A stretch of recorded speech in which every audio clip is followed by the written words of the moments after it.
એક સંવાદના માધ્યમથી હું ડૉક્ટર કપિલ વ્યાસ મહારાજ ફરી તમને એક વાત અત્યારની જનરેશનને સમર્પિત એક વાત કરવી છે જે ખૂબ વાસ્તવિક છે અને આપ સૌએ અનુભવેલી પણ હશે. આજે આપણે અમાપ સગવડોની વચ્ચે આપણે અને ખાસ તો આપણા સંતાનો દુઃખી કેમ છીએ તેને લગતો આપ સૌને મારો પ્રશ્ન છે. અને સગવડોના અભાવ વચ્ચે પણ આપણા વડવાઓ સુખી કેમ હતા તે પણ એક મોટો સળગતો પ્રશ્ન છે. આ પ્રશ્નના લગભગ દરેકના મનમાં ઘૂંટાય છે. આ પ્રશ્ન એમ થાય કે આવું કેમ થતું હશે. તો સૌપ્રથમ તો પહેલી વાત કરીએ તો સેટિસ્ફેક્શનની, સંતોષની.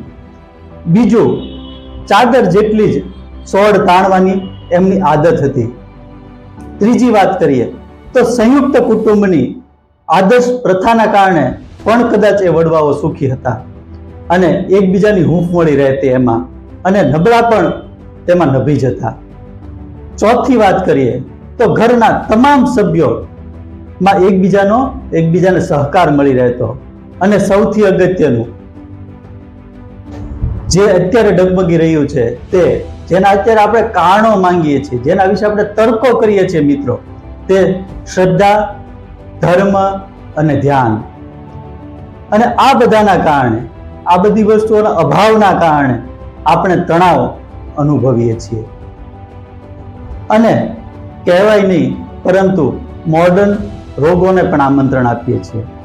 તો હવે શું કરીએ? તો રહેણી કહેણીની એક પદ્ધતિ વિશે વાત કરું તો વડીલો એટલે કે આપણા પિતાજી વખતની વાત કરીએ તો સાયકલ પર કે ચાલતા જતા હતા. બહારગામ જવું પડે તો એસટીની બસમાં કે ટ્રેનોમાં મુસાફરી કરતા. 2 જોડી કપડાં હોય અને એક સેન્ડલ ચપ્પલ પર આખું વર્ષ એ કાઢી નાખતા.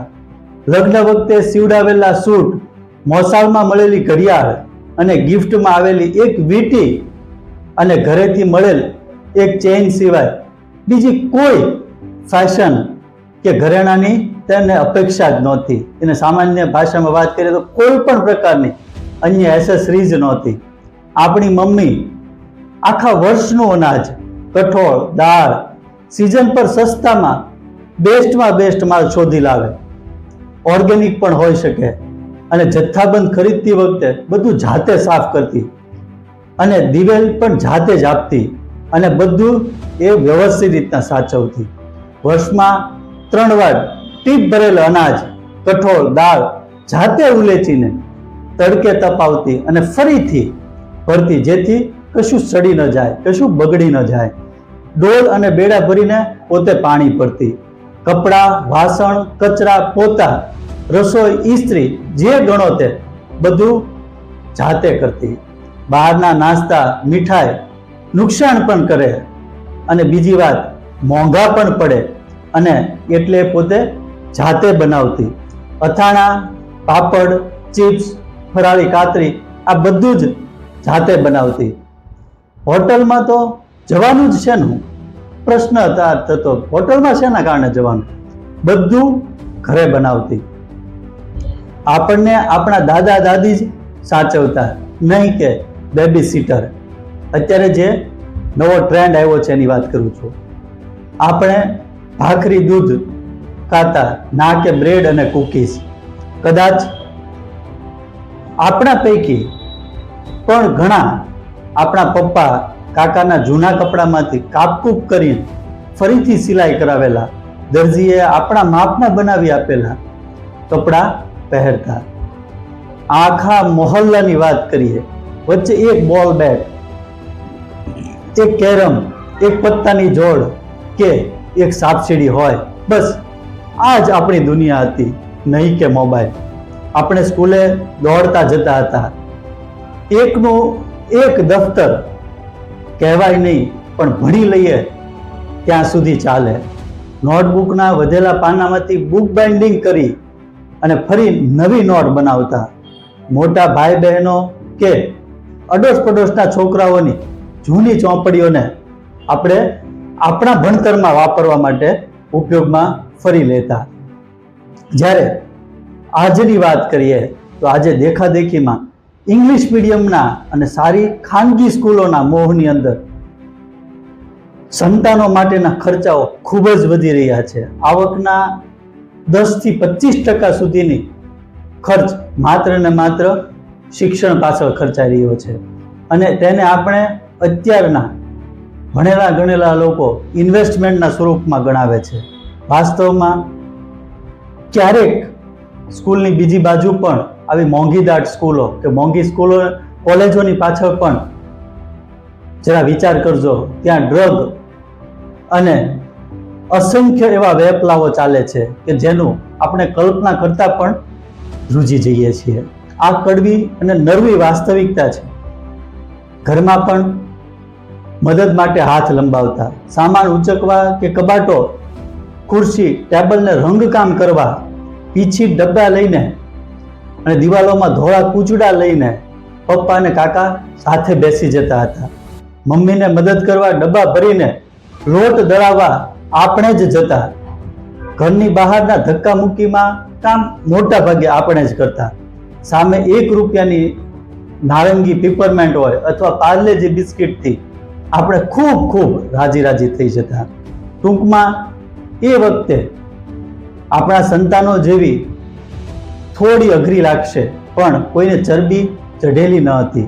કારણ કે ટીવી અને મોબાઈલ પર આવતો એડવર્ટાઇઝમેન્ટનો મારો ન હતો, સોશિયલ મીડિયા ન હતું, બ્રેઇન વોશિંગ ન હતું, લઘુતા ગ્રંથિ ન હતી અને ડિપ્રેશનની તો વાત જ ક્યાં રહી.